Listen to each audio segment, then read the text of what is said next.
તો ચિત્ર વિચિત્રના મેળામાં યુવકને નકલી પોલીસે લાકડી વડે ઢોર માર માર્યો છે। માર મારવાની આ ઘટના સામે આવી છે, જેમાં સાબરકાંઠાના પોશીના તાલુકાના ગુણભાખરી ગામના મેળાની આ ઘટના બની છે। પોલીસ તરીકે રોફ જમાવતી યુવકને માર માર્યો હતો। આ સાથે જ ખાખીનો રોફ જમાવીને ગુંડાગર્દી કરતા યુવકનો વિડીયો પણ વાયરલ થયો છે। સમગ્ર મામલે ઉચ્ચ કક્ષાએ તપાસ કરવામાં આવે તેવી સ્થાનિકોની માંગ છે। તો વાત કરીએ કે ચિત્ર વિચિત્રના મેળામાં યુવકને નકલી પોલીસે ઢોર માર માર્યો હોવાનું સામે આવ્યું છે। આ વિડીયો પણ વાયરલ થયો હતો। યુવકને નકલી પોલીસે લાકડી વડે ઢોર માર માર્યો હતો। સંવાદદાતા સંદીપ અમારી સાથે જોડાઈ ગયા છે। ચિત્ર વિચિત્રના મેળામાં નકલી પોલીસે યુવકને માર માર્યો, શું વધુ અપડેટ?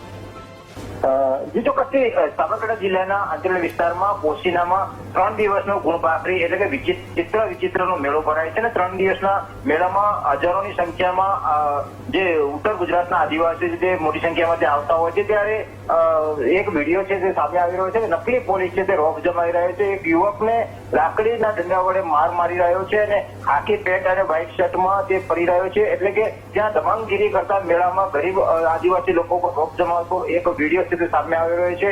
હાલ સૂત્રો દ્વારા મળતી માહિતી મુજબ આ યુવક છે તે પોલીસમાં નથી અને પોલીસ મિત્ર છું અને પોલીસના કર્મચારી છું તેવું કહી અને સ્થાનિક લોકોને રોફ જમાવીને ડંડા વડે મારી રહ્યો છે। ત્યારે આ બાબતે નકલી પોલીસનો એક વિડીયો છે તે સામે આવી રહ્યો છે ને પોલીસ દ્વારા જો તપાસ કરવામાં આવે તો સમગ્ર મામલે પણ ખુલાસો થઈ શકે તેમ છે। ત્યારે આ જે યુવક છે તે પોશીના વિસ્તારમાં પોલીસ બની અને જે લોકોને છે તે લૂંટી રહ્યો છે અને પોલીસના વેમમાં તે લોકોને માર પણ મારી રહ્યો છે। આ બાબતે ઉચ્ચ કક્ષાએ જો તપાસ કરવામાં આવે તો સમગ્ર મામલે નકલી પોલીસનો વધુ એક પર્દાફાશ થાય તેવું દેખાઈ રહ્યું છે। જી બિલકુલ સંદીપ, પરંતુ તંત્ર સામે પણ એક પડકાર છે, કેમ કે નકલી પોલીસનો રોફ અહીંયા જોવા મળી રહ્યો છે। શું આ વ્યક્તિની ધરપકડ કરવામાં આવી છે કે નહીં? પીડિત વ્યક્તિનું આ અંગે શું કહેવું છે?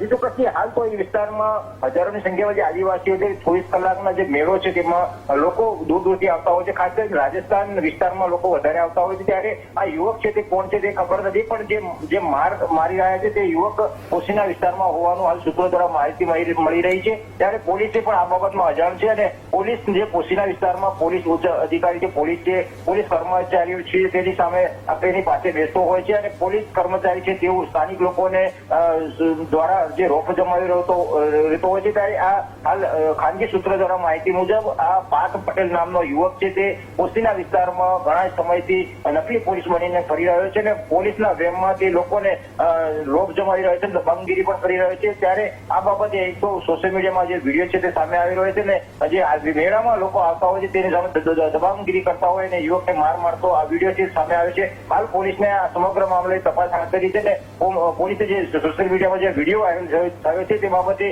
કોણ વ્યક્તિ છે, કેટલા સમયથી પોલીસની દબંગગીરીમાં સામેલ છે અને પોલીસમાં છે કે પોલીસ સાથે પ્રમાણના મિત્રતા છે તે સમગ્ર મામલે જિલ્લા પોલીસ તપાસ કરી રહ્યા છે। જી આભાર સંદીપ સમગ્ર માહિતી આપવા બદલ।